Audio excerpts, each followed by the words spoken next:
জয় জয় বীর হনুমান, জয় জয় বীর হনুমান।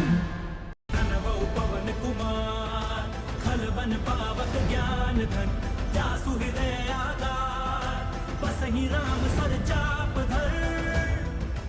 ওটা কি? কোনো কীট না কোনো পতঙ্গ?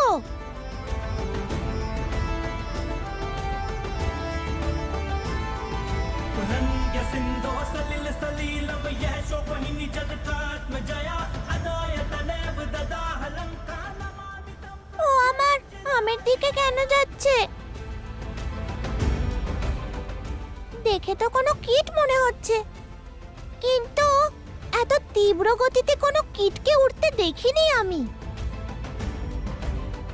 এমনিতে বেশিরভাগ কীট মিষ্টি ফলই তো ভালোবাসে, আর এও তো আমার আমের দিকেই এগোচ্ছে। আমটা যদি খেয়ে নেয় তাহলে আমি তো খেতেই পাবো না। কত দূর থেকে উঠতে উঠতে এসেছি, সব বাধা পার করেছি, আর তার উপরে পেটের মধ্যে মুশিক দৌড়ে বেড়াচ্ছে। এই আমের উপর আমার অধিকার আছে, ও কি করে খেতে পারে আমার আম?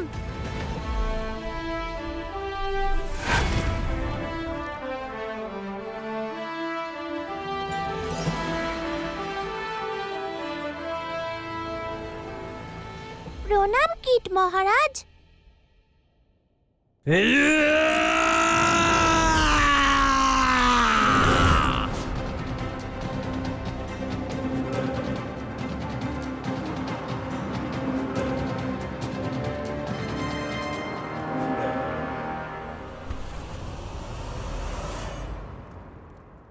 এই দেখুন কিষ্কিন্ধার প্রতিরূপ।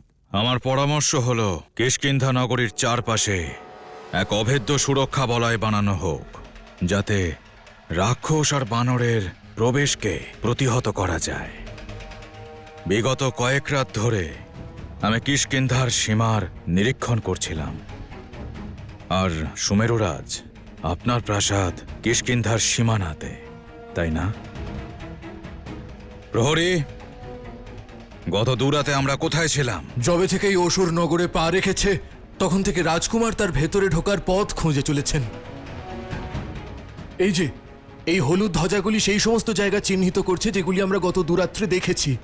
কাল রাতে আমরা অঞ্জনাঘড়ি পর্বতের কাছে ছিলাম।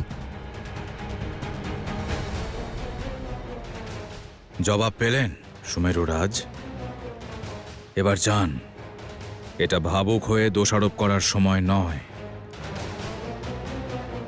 আপনার পুত্র মারুতিকে খোঁজার সময়।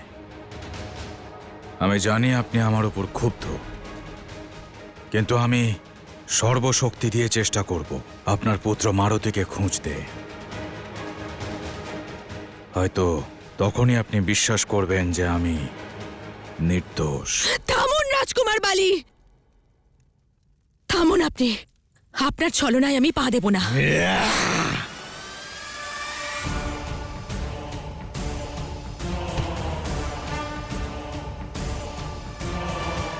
আমি আমার বক্তব্য জানালাম, কিন্তু আর লাঞ্ছনা মানব না।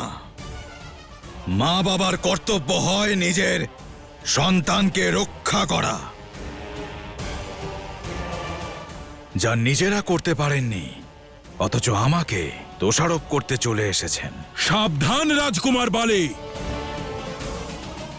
তুমি হয়তো ভুলে যাচ্ছ তুমি কার সামনে দাঁড়িয়ে রয়েছ। সুমেরুরাজ কেশরীর স্ত্রী দেবী অঞ্জনাকে কটাক্ষ করছো তুমি।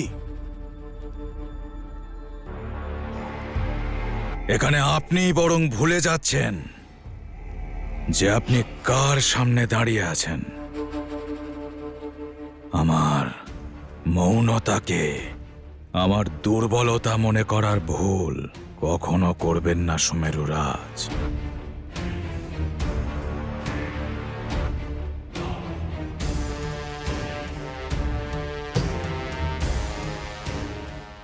আমার আত্মসম্মান আর আমার শৌর্যকে আঘাত করার ভুল করবেন না।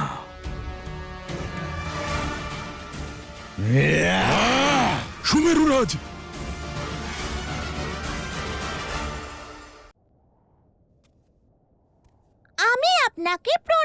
করলাম আর আপনি আমাকে প্রহার। এত ছোট্ট একটা বানরের ওপর কেউ কি এমন করে কীট মশাই? তুমি বালক, তাই নিজের শক্তির পরিচয় দিয়েছি কেবল। কিন্তু যদি তোমায় গ্রাস করি তবে সারা বছর আমারই ছত্রছায়ায় থাকবে তুমি। তবে এটা বলো, কেন এসেছো এখানে? কে পাঠিয়েছে তোমায়? এটা দেবতাদের নতুন কোনো ষড়যন্ত্র নয় তো? কিন্তু দেবতারা এতটাও মূর্খ নয় যে তোমার মতন এক তুচ্ছ বানরকে আমার সম্মুখে পাঠাবে। চলে যাও এখান থেকে, তোমার এখানে কোনো স্থান নেই।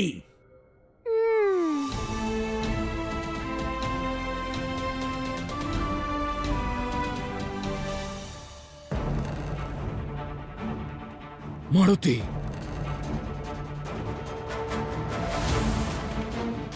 মারুতি, কি হয়েছে আমার মারুতির? হয়নি কিন্তু হতে চলেছে। মারুতি সাক্ষাৎ মৃত্যুকে আহ্বান করেছে। কি? আপনার কথার কি তাৎপর্য মিত্র? মারুতি সূর্যকে আম মনে করে খেতে এগিয়েছে। আমি বুঝিয়েছি, থামানোর চেষ্টা করেছি, কিন্তু সে আমার কথা না শুনে পবন বেগে উড়ে চলেছে। উড়ে গেছে?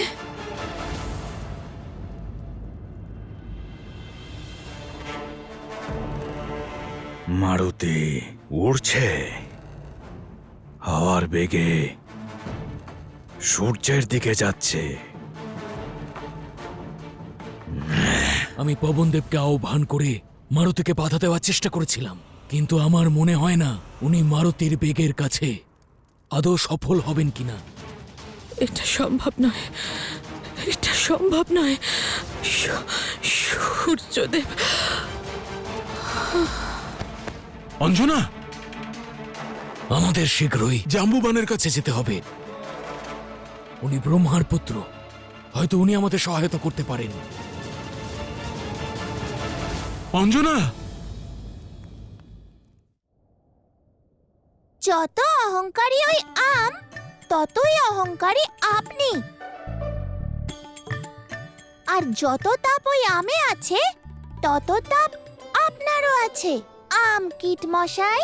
কীট নই আমি। তাহলে কে আপনি? এখানকার মহারাজ নাকি? না, আমি তো নন তো? তাহলে আপনি এটা কি করে স্থির করলেন যে আমি এখানে থাকতে পারবো নাকি না? আমার পথে বাধা সৃষ্টি করো না তুচ্ছ বানর, অন্যথা দুর্গতি হবে তোমার। ক্ষমা করবেন, কিন্তু বাধা আপনি সৃষ্টি করেছেন, তাও আমার পথে। আমি তো শুধু আমার খিদে মেটানোর জন্য ওই লাল রসে ভরা আমটা খেতে যাচ্ছিলাম।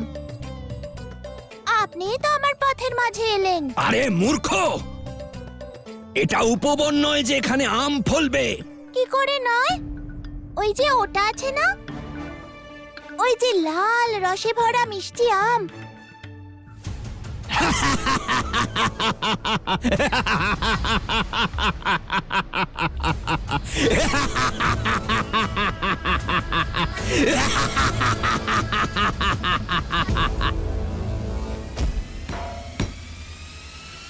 দেব পিতা,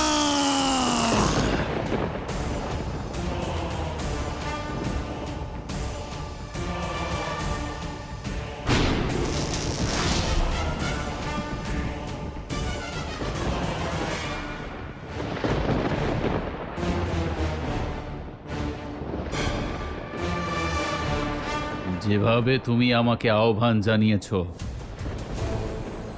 দেখে মনে হচ্ছে তোমার কাছে শুভ সংবাদ পৌঁছে গেছে। প্রশ্ন এটা যে শুভ সংবাদ আপনি কবে দেবেন? মারুতি আকাশে অসহায়, একলা, আপনার নিয়ন্ত্রণ ক্ষেত্রে। এখনো কোন সময়ের অপেক্ষা করছেন আপনি? ওর সংহার করুন। বালি,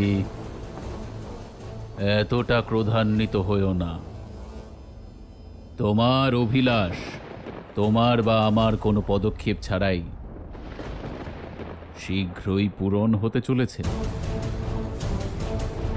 সূর্যকে ভক্ষণ কেবলমাত্র মারুতি করতে যাচ্ছে না।